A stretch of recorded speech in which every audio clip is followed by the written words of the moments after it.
بسم اللہ الرحمن الرحیم۔ ناظرین کرام السلام علیکم ورحمۃ اللہ وبرکاتہ۔ بڑے ہی اہم موضوع کے ساتھ آپ کی خدمت میں حاضر ہوں۔ رمضان المبارک کی حسین گھڑیوں میں تربیت اولاد کا حسین موقع ہاتھ سے جانے نہ دے۔ پہلے تو بعض اوقات عدم تربیت پہ جب سوال اٹھتا ہے تو ماں باپ کی طرف سے یہ شکوہ ہوتا ہے کہ سارا دن کام کاج، مصروفیات، دیگر معاملات میں وقت گزرتا ہے، اولاد کو ہم اچھی طرح ٹائم نہیں دے پاتے۔ سو آج بچے بھی گھر ہیں، آپ بھی گھر ہیں، ماہ رمضان المبارک کی نور بدامہ گھڑیاں ہیں، اللہ کی رحمت موسلا دار رنگ سے برس رہی ہے۔ سو آئیے رحمت خداوندی سے اپنے قلوب و اذہان کو سیراب کیجیے۔ آئیے تربیت اولاد پہ چند اہم ضروری باتیں والدین کی خدمت میں عرض کرنا چاہوں گا۔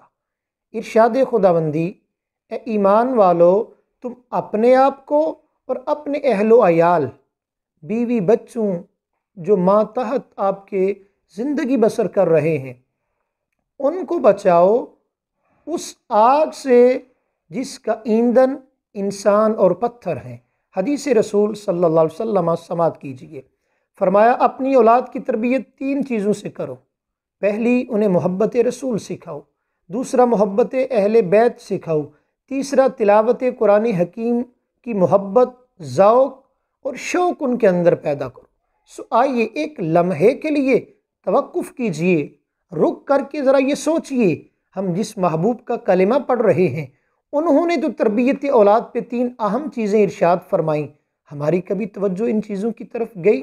سو آئیے عہد کیجئے، ارادہ کیجئے، ہم نے اپنی اولاد کی تربیت احسن انداز سے کرنی ہے۔ امام حسین رضی اللہ تعالی عنہ کا بڑا خوبصورت واقعہ عرض کرتا ہوں۔ بچپن کا زمانہ ہے، حضور اکرم صلی اللہ علیہ وسلم خطبہ ارشاد فرما رہے ہیں۔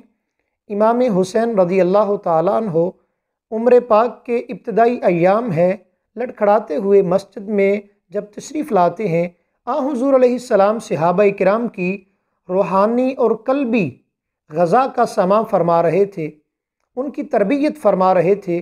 ایک طرف صدقہ کی کھجوروں کا ڈھیر تھا، نواسۂ رسول حسین ابن علی رضی اللہ تعالی عنہ اس طرف تشریف لے گئے، ایک کھجور کو اٹھایا، اپنے منہ میں رکھا۔ اللہ کے محبوب علیہ السلام نے جب دیکھا کہ صدقہ کی کھجور اور میرا نواسہ حسین اٹھا کے منہ میں ڈال رہا ہے، حضور نے خطبہ چھوڑ دیا۔ میرے آقا ممبر سے نیچے تشریف لائے، اپنی انگشت مبارک، انگلی مبارک حضور نے اپنے نواسے کے منہ میں ڈال کے کھجور باہر نکال کے تربیت ساز جملہ فرمایا، نواسے حسین، یہ صدقہ کی کھجوریں ہیں اور صدقہ مجھ پہ، میری آل پہ حرام ہے۔ آئیے حدیث رسول سنیے، اللہ کے محبوب علیہ السلام نے فرمایا، کسی باپ نے اپنی اولاد کو حسن ادب سے بڑھ کر کوئی تحفہ نہیں دیا۔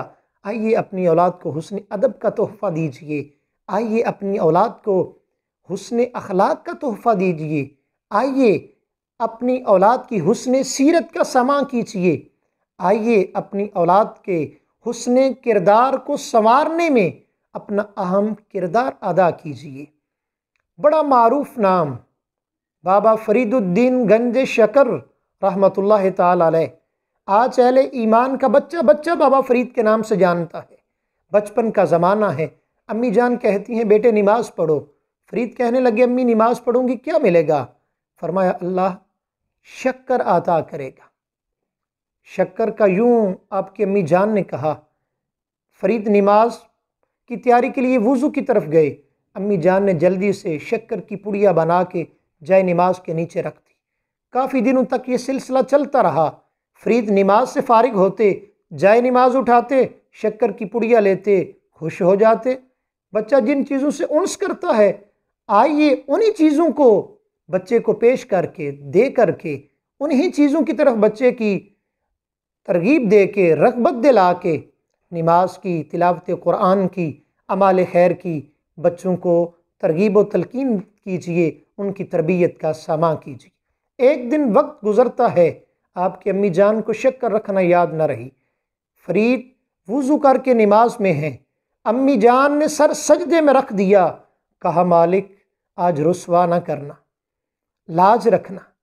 جب بندہ اللہ کا ہو جائے نا، پھر اللہ کائنات کو بندے کے تابع کر دیتا ہے۔ اللہ فضل فرماتا ہے، جب اللہ کا قرب مل جائے، بندہ قرب خداوندی حاصل کر لے، پھر اللہ اپنے بندوں کو لاوارث نہیں چھوڑتا۔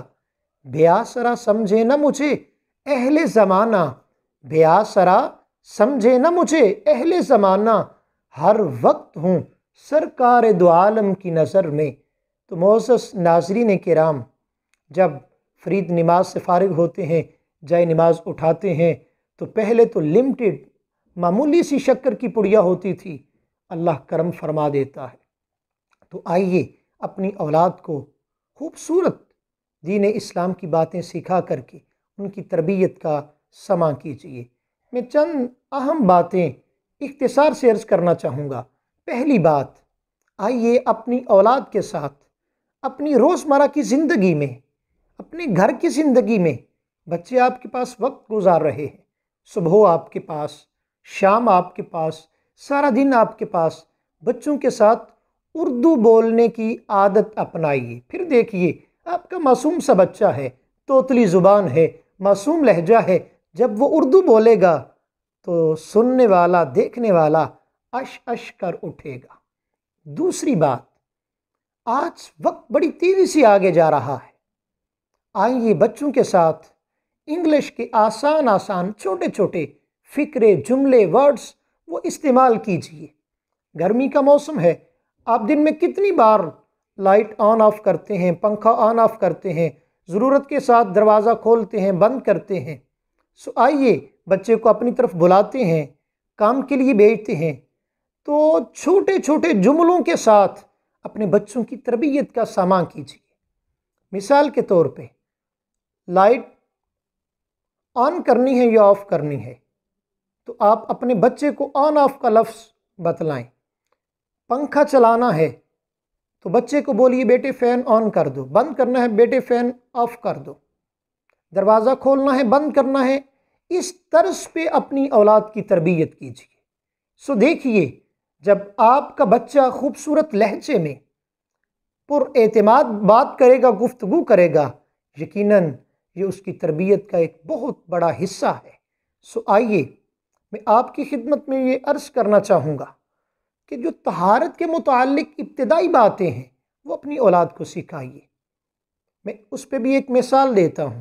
ہمارے چھوٹے بچے 2 3 4 سال کے، 5 6 سال تک بھی جب وہ ٹوائلٹ یوز کرتے ہیں، واش روم جاتے ہیں، تو باہر نکلتے ہیں تو ہینڈ واش نہیں کرتے، ایسے ہی اپنے کھیل کود میں، باقی کام کاج میں مصروف ہو گئے۔ سو کڑی نگرانی رکھیے، ان چیزوں کی نحوست ہے، ناپاکی کے اثرات ہوتے ہیں۔ سو آئیے اپنی اولاد کو ان ابتدائی باتوں کی بنیاد پر ان کی تربیت کیجیے۔ اسی طرح احتیاطی چند باتیں ابھی سے اپنی اولاد کا ذہن بنائیے۔ میں تو محبت سے یہ کہا کرتا ہوں کہ والدین بھی کافی حد تک ڈاکٹر بن چکے ہوتے ہیں، آدھے وہ بھی ڈاکٹر ہوتے ہیں۔ بچہ جب بھی بیمار ہوتا ہے، آپ میڈیسن کے لیے، چیک اپ کے لیے ڈاکٹر کے پاس جاتے ہیں، تو بچے کو چیک اپ کے بعد ڈاکٹر جو ایڈوائس کرتا ہے، ڈاکٹر جو احتیاطی تدابیر کہتا ہے، آپ بچے کا ابھی سے ذہن بنائیے۔ بچے کے دانت خراب ہوئے، آپ ڈاکٹر کے پاس گئے تو اس نے جو احتیاطی تدابیر بتلائیں، بچے کا گلا خراب ہوتا ہے، بخار ہوتا ہے، نزلہ زکام لگتا ہے، کوئی بھی ایسی کیفیت ہے، تو آپ آنے والے حالات اور بچے کی بگڑتی صحت کو سامنے رکھتے ہوئے ابھی سے بچوں کے ذہن میں ان چیزوں کو پیدا کیجیے، بچوں کو ان چیزوں کی طرف راغب کیجیے، احتیاطی تدابیر بچوں کو کہیے، اور بچے ان کو آہستہ آہستہ آپ کو فالو کریں گے، اور یقیناً بچے کی صحت دن بدن اس میں بہتری آئے گی۔ اسی طرح میں ساتھ یہ بھی کہوں گا، یہ چونکہ ماہ رمضان المبارک ہے، بچے آپ کے پاس ہیں، سکولز، کالجز، مدارس، یونیورسٹیز، اور کسی حد تک مساجد میں درس و تدریس کا سلسلہ وہ بھی کلوز ہے۔ آئیے اپنی اولاد کو ماہ رمضان کی اہمیت بتلائیے، اس کی برکات سے آگاہ کیجیے، اس کی فضیلت بیان کیجیے، اپنی اولاد کو بتلائیے کہ عزیز بچوں، یہ ماہ مقدس کوئی عام نہیں، بلکہ جس طرح اللہ رب العزت کو تمام مخلوقات پہ فضیلت حاصل ہے، اسی طرح ماہ رمضان المبارک کو باقی سارے مہینوں پر فوقیت حاصل ہے۔ جس طرح رسول اکرم بولیے صلی اللہ علیہ وسلم کو سارے انبیاء اور رسول پہ فوقیت حاصل ہے، اسی طرح ماہ رمضان کریم کو باقی تمام مہینوں پر فضیلت حاصل ہے۔ اپنی اولاد کو بتلائیے بیٹو یہ کوئی معمولی مہینہ نہیں۔ اللہ کے محبوب علیہ السلام اس کی آمد کی اللہ سے دعا مانگا کرتے تھے، الہی خیریت کے ساتھ ماہ رمضان المبارک نصیب فرما۔ عزیز بچوں، یہ کوئی مہینہ معمولی نہیں، اس کی آمد پہ اللہ کے محبوب علیہ السلام اس کا استقبال فرما رہے ہیں، اسے خوش آمدید کہہ رہے ہیں، اس کی فضیلت سے صحابہ کرام رضوان اللہ علیہم اجمعین کو آگاہ کر رہے ہیں۔ بیٹو یہ مہینہ کوئی عام نہیں، یہ مہینہ صبر سکھاتا ہے، اور صبر کا بدلہ، صبر کی جزا وہ جنت ہے۔ یہ مہینہ برکت والا ہے۔ آپ ایک نفل پڑھیں، اللہ ثواب فرض کا عطا کرتا ہے۔ آپ ایک فرض پڑھیں، اللہ ثواب 70 فرائض کا عطا فرماتا ہے۔ آپ ایک نیکی کرتے ہیں، اللہ 70 گنا، کئی گنا بڑھا کے آپ کو اس کا اجر عطا فرماتا ہے۔ اے عزیز بچوں، یہ مہینہ رحمتوں والا، برکتوں والا، اس مہینے کی ایک خصوصیت اللہ کے محبوب علیہ السلام نے فرمایا، یہ مہینہ ہمدردی کا مہینہ ہے، محبتیں بانٹیے، پیار تقسیم کیجیے، ضروریات لوگوں کی پوری کیجیے، ضرورت مندوں کی ضروریات کا خیال کیجیے، سحر اور افطار میں لوگوں کے ساتھ تعاون کیجیے، جن کو جیسی سحر کی ضرورت ہے، افطار کی ضرورت ہے، ان تک وہ پہنچائیے۔ یہ وہ عظمتوں والا مہینہ ہے، ایک بندہ روزہ رکھتا ہے، دوسرا اس کا افطار کروا دیتا ہے، تو میرے محبوب نے ارشاد فرمایا جتنا اجر اور ثواب روزہ دار کو اللہ عطا فرما رہا ہے، اتنا ہی اجر اور ثواب اللہ روزہ افطار کرنے والے کو عطا فرما رہا ہے۔ آئیے چند حضور کے معمولات وہ میں آپ کی خدمت میں عرض کرتا ہوں، یقیناً آپ ان کو سماعت کریں گے، سماعت کر کے آپ ان پہ عمل کرنے کا عہد کریں گے۔ آئیے حسن نیت کے ساتھ معمولات مصطفیٰ کریم صلی اللہ علیہ وسلم سماعت کیجیے۔ اللہ کے محبوب علیہ السلام عام دنوں سے ہٹ کر ماہ رمضان میں عبادت و ریاضت کی کثرت فرمایا کرتے تھے، ہم بھی یہ ارادہ کریں۔ دوسرا، اللہ کے محبوب علیہ السلام دن کو روزہ رکھتے تھے، روزہ اہل ایمان پہ فرض ہے، رات کو قیام نفل ہے۔ اللہ کے محبوب علیہ السلام کا یہ عمل مبارک تھا۔ حضور کا ایک خاص عمل مبارک، کثرت کے ساتھ حضور ماہ رمضان المبارک میں صدقہ و خیرات کرتے تھے۔ حدیث نور کا مفہوم ہے تیز ہوا سے بھی زیادہ اللہ کے محبوب روپیہ پیسہ بہایا کرتے تھے، صدقہ و خیرات، اس قدر حضور ماہ رمضان المبارک میں صدقہ و خیرات فرمایا کرتے تھے۔ اسی طرح ایک معمول مبارک ماہ رمضان المبارک میں سحر اور افطار کا ہے۔ سحری میں برکت ہے، حدیث رسول کا مفہوم ہے بیمار بھی اگر سحری کا کھانا کھائے اللہ اسے بھی شفا عطا فرماتا ہے۔ افطار کے وقت قبولیت کی گھڑیاں ہوتی ہیں، افطار دسترخوان سجا لیں، اولاد کو عزیز و اقارب رفقا ماتحت گھر کے افراد کو بیٹھا لیں، اللہ رسول کا ذکر کریں، اللہ رسول کی پیاری پیاری باتیں انہیں سکھلائیں، ان کے سامنے حضور اکرم کی سیرت پاک کے مختلف گوشوں کا بیان کیجیے، حضور کے اخلاق حسنہ کا تذکرہ نور کیجیے، اہل بیت طہار کی محبت کا ذکر کیجیے، قرآن حکیم کی برکات کا ذکر کیجیے۔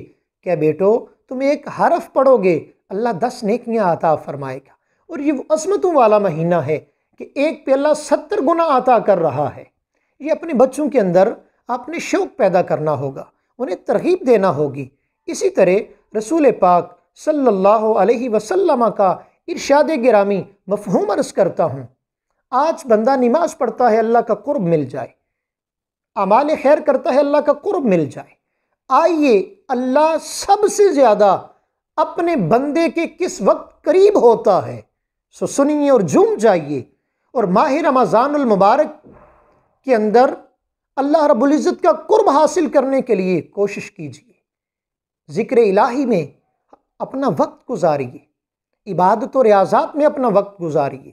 مفہوم حدیث عرض کرتا ہوں، جب بندہ دن بھر کی بھوک پیاس برداشت کر کے افطار کے وقت دسترخوان نعمت پہ مختلف نعمتیں سجا کر کے افطاری کے انتظار میں ہوتا ہے، میرے محبوب لجپال نے ارشاد فرمایا احکم الحاکمین، اس وقت سب سے زیادہ اپنے بندے کے قریب ہوتا ہے۔ آئیے یہ سعادت حاصل کیجیے۔ آپ کی خدمت میں عرض کروں گا، والدین سے اپنی اولاد کو نماز، قرآن حکیم کی تلاوت، حضور کی ذات پہ درود و سلام، درود پاک پڑھنے کا شوق، معمول، روٹین ان کی عادت بنائیے۔ اسی طرح کلمہ استغفار، بیٹے ایک نماز کے ساتھ درود پاک کی تسبیح پڑھو، بیٹے دوسری نماز کے ساتھ کلمہ شریف کی تسبیح پڑھو، بیٹے تیسری نماز کے ساتھ فلاں تسبیح پڑھو، ایک نماز کے ساتھ آیت کریمہ پڑھو، ایک نماز کے ساتھ استغفر اللہ ربی من کل ذنب و اتوب الیہ۔ اس طرح بچوں کا ذہن بنائیں، بیٹے ایک نماز کے ساتھ ایک تسبیح درود پاک کی، ایک تسبیح کلمہ شریف کی، ایک تسبیح آیت کریمہ کی، ایک تسبیح کلمہ استغفار کی، دیگر جو تسبیحات ہیں ان کا بچوں کو شوق پیدا کیجیے۔ اسی طرح بچوں کے اندر شوق پیدا کریں کہ عزیز بچوں، پچھلے سال ماہ رمضان میں آپ نے 29 میں سے 20 روزے رکھے تھے، اس دفعہ مکمل ماہ رمضان روزے رکھنے ہیں۔ پچھلے سال آپ ایک آدھ نماز ضائع کر دیتے تھے، سستی ہو جاتی تھی، بیٹے اس مرتبہ ایسا نہیں ہونا چاہیے۔ اسی طرح عزیز بچے، پچھلے سال آپ رمضان کریم میں قرآن حکیم کی اتنی تلاوت کرتے تھے، اب اس میں اضافہ ہونا چاہیے۔ اسی طرح بیٹے، پچھلے سال آپ درود پاک اتنا پڑھتے تھے، اب اس میں اضافہ ہونا چاہیے۔ بچوں کا ان اعمال خیر اور عبادات و ریاضات میں مقابلہ اور آگے بڑھنے کا شوق پیدا کیجیے۔ سو آئیے ان چیزوں کو سن کر عمل کرنے کا عہد کیجیے۔ اسی طرح اپنے عزیز بچوں کو یہ بھی بتلائیں کہ بیٹے، جس طرح ایک نیکی پہ 70 گنا کئی گنا بڑھا کے اللہ اجر عطا فرماتا ہے، اسی طرح معاملہ گناہوں کا ہے۔ اگر غلطی ہو گئی، کوتاہی ہو گئی، سستی ہو گئی، کوئی گناہ سرزد ہو گیا تو وہ بھی اسی طرح کئی گنا بڑھا کے اس کو بھی بندے کے نامہ اعمال میں درج کیا جائے گا۔ سو آئیے ایک اہم گزارش، اختتامی جملے ہیں وہ عرض کرتا ہوں، اور والدین کے ساتھ بڑے ہی ان کی توجہ اور یکسوئی چاہتے ہوئے کہ اکثر ہم اپنی اولاد کے سامنے گالم گلوچ، اپنی اولاد کے سامنے دھوکہ دہی، جھوٹ، فراڈ ایسی باتیں کرتے ہیں، میاں بیوی کا جھگڑا ہو جاتا ہے، طرح طرح کی باتیں ہوتی ہیں، ایک دوسرے پہ شکوہ شکایات ہوتی ہیں، سو ان کا اثر اولاد پہ پڑتا ہے۔ سو آئیے اسی طرح آپ گھر میں بیٹھے ہوئے، فیملی میں بیٹھے ہوئے اپنے کسی بہن بھائی عزیز کا شکوہ کر رہے ہوتے ہیں، گلہ کر رہے ہوتے ہیں، یہ ساری چیزیں اسلام میں ممنوع ہیں۔ جھوٹ نہ بولیے، غیبت نہ کیجیے، کسی کو دھوکہ نہ دیجیے، کسی کے ساتھ فراڈ نہ کیجیے، کسی کی غیبت نہ کیجیے، کسی کی برائی نہ کیجیے۔ سو آئیے ان ساری چیزوں کا خیال رکھتے ہوئے اللہ رب العزت کی بارگاہ سے التجا کرتے ہیں، الہی تجھے تیرے محبوب پاک کا واسطہ، تجھے تیرے محبوب پاک کی حسین اولاد جمیلہ کا واسطہ، ہماری اولادوں کو نیک بنا، صالح بنا، ہمیں قرآن و احادیث کے نور سے ان کی تربیت کرنے کی توفیق نصیب فرما۔ السلام علیکم ورحمۃ اللہ وبرکاتہ۔